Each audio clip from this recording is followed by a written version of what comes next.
Hoje nós fecharemos este ciclo de procura, de busca sobre quem é esta figura enigmática, o 666, a besta, de Apocalipse capítulo 13, verso 18.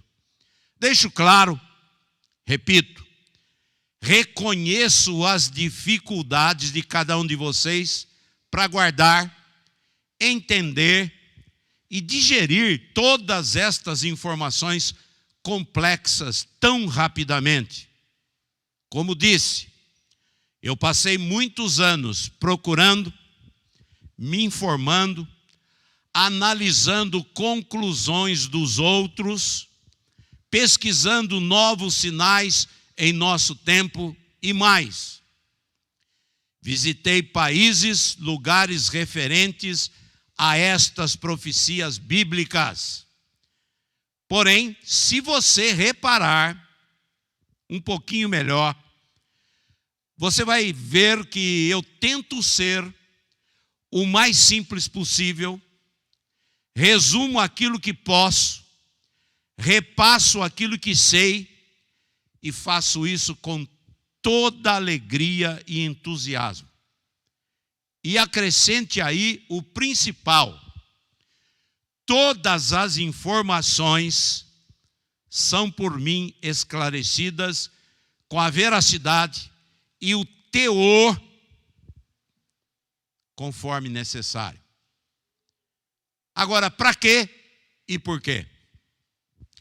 Para não deixar dúvidas e facilitar o nosso entendimento. E é bom que se diga, tudo o que você está ouvindo aqui, você vai perceber que não existe nenhum livro para você consultar, porque algo particular é meu, faz parte do meu chamado. Portanto, tente ficar o mais ligado possível, não se distraia. E peça ao Senhor Espírito Santo uma unção especial para que nada escape ao seu entendimento e desfrute o máximo daquilo que Deus deseja te enriquecer. Combinados? Esclareço. Eu nunca tive a pretensão de saber tudo, guardar tudo e transmitir tudo. Seria muita pretensão, mas eu tenho, observe isso com muita atenção, mas eu tenho consciência que aquilo que Ele tem permitido é proposital. Guardou? Porque são as coisas reveladas lá de Deuteronômio 29, 29. Lá na frente eu vou citar, porque o tempo se aproxima. E você vai ouvir uma voz, Mateus 25, 6. Lá vem o noivo. Nesse momento, em casa, eu fui analisar melhor isto. Vamos analisar esta frase? Lá vem o noivo. Eu falei, por que Deus comparou com o casamento? Muito bem. Nenhum casamento acontece sem que antes haja preparação, programação, avisos, ensaios, arranjos, eventos, anúncios, etc. Correto? Com Deus é a mesma coisa. Os sintomas, os sinais, os acontecimentos simultâneos, como por exemplo, nação contra nação, reino contra reino, pais contra filhos, filhos contra o pai, terremotos, ganância, desamor, enchentes, secas, frio rigoroso, maremotos, tsunamis, pestes, traições, ingratidão, inveja, rebelião, e acrescente o que você quiser.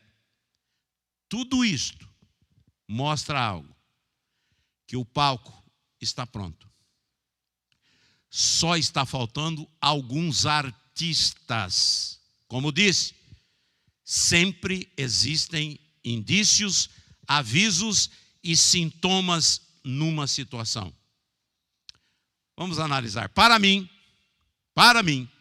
Um dos maiores sinais bíblicos da segunda vinda de Jesus a este mundo está no livro de Marcos, capítulo 13, de 28 a 31, que é a parábola da figueira. Depois você lê na sua casa, embora eu vou citá-la. Jesus, advertindo a todos, disse: olhai para a figueira, porque eles estavam querendo saber quando que isto tudo iria acontecer. Então Jesus, advertindo, disse: olhai para a figueira, quando seus ramos brotam folhas, bem sabeis que está próximo o verão. Assim também vós, quando virdes sucederem estas coisas, sabei que já está perto as portas. Na verdade vos digo que não passará esta geração sem que todas estas coisas aconteçam.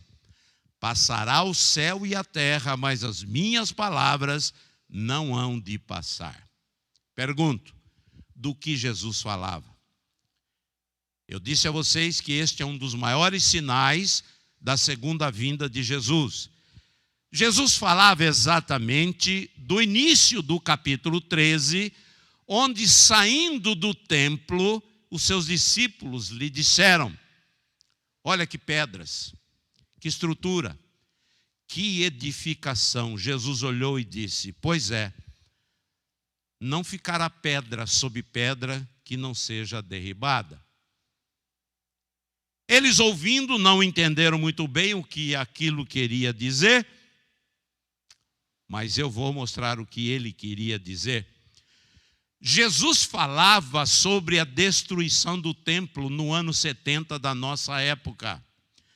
Agora, o que foi que Jesus fez naquele dia? Ele olhou para a planilha. E lá estava, anos 70. Então olhe aí para o seu gráfico. Você tem um desse. Agora, vem cá, vamos juntos decifrar esta profecia. Nós já aprendemos pela palavra no outro culto que uma semana são 7 anos. E também já provamos que uma geração para o judeu é 40 anos. Agora, ele disse isso para os discípulos, a parábola, com mais ou menos de 32 para 33 anos. Agora, quando você lê a história, você vai ver que o verso 30 do mesmo capítulo 13 fala que ele disse: não passaria esta geração. Pare. A geração da época se referia a 40 anos. Você vai ler isso em Números 32, 13, Êxodo 16, 35, Salmo 95, 10 e outros. Portanto, vamos então fazer os cálculos. Aquela geração é igual a 40 anos. Mas o ano que Jesus profetizou aquilo, 32 para 33, dariam 72,5 ou 73. Mas você não se esqueça que ele afirmou com veemência: não passará aquela geração. E mais, ele reforçou dizendo, para finalizar a história: passará o céu e a terra, mas as minhas palavras não hão de passar. Por favor, entenda. Você precisa compreender toda esta especificidade, porque ela está mostrando algo que não deve ter sido muito fácil para Deus permitir a destruição da sua própria casa. E eu vou dizer algo aqui que você não vai achar em lugar algum. No fundo, Jesus, quando falou isto, por isso a veemência, Deus é Deus, ele faz assim, está resolvido. Por que que ele contou histórias? Olha, fique firme aí, não vai passar essa geração. E depois ele reforça: vai passar o céu e a terra, mas o que eu estou falando vai acontecer. E eu fui analisar.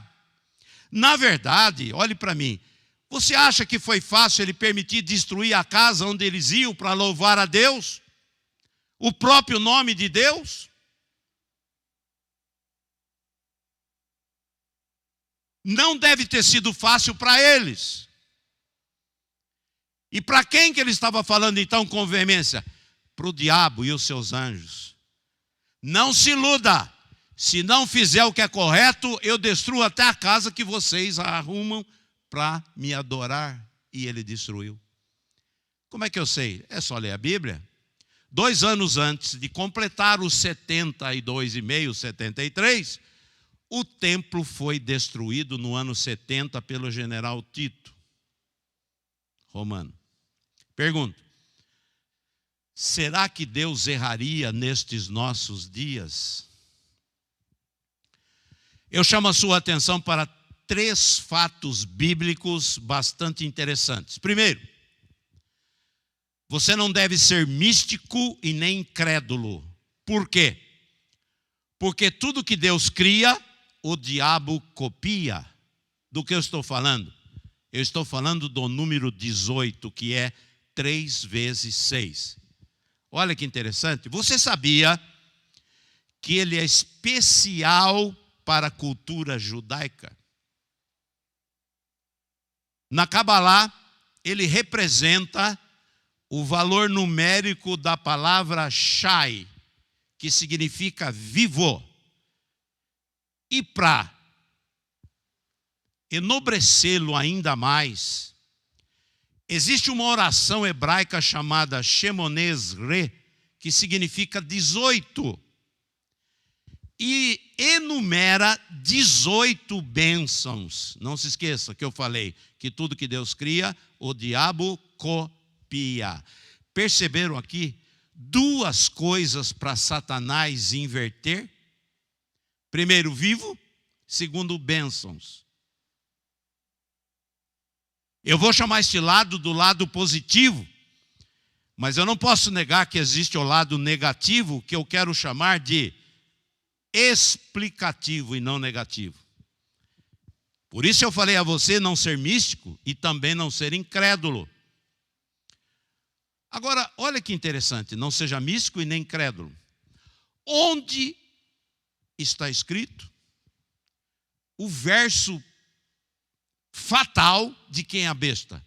Apocalipse 13, verso 18. Olha isso. 13 é classificado como o número do azar. E 18, que é 3 vezes 6, 666, o número da besta. Interessante ou não? Esse é o primeiro fato.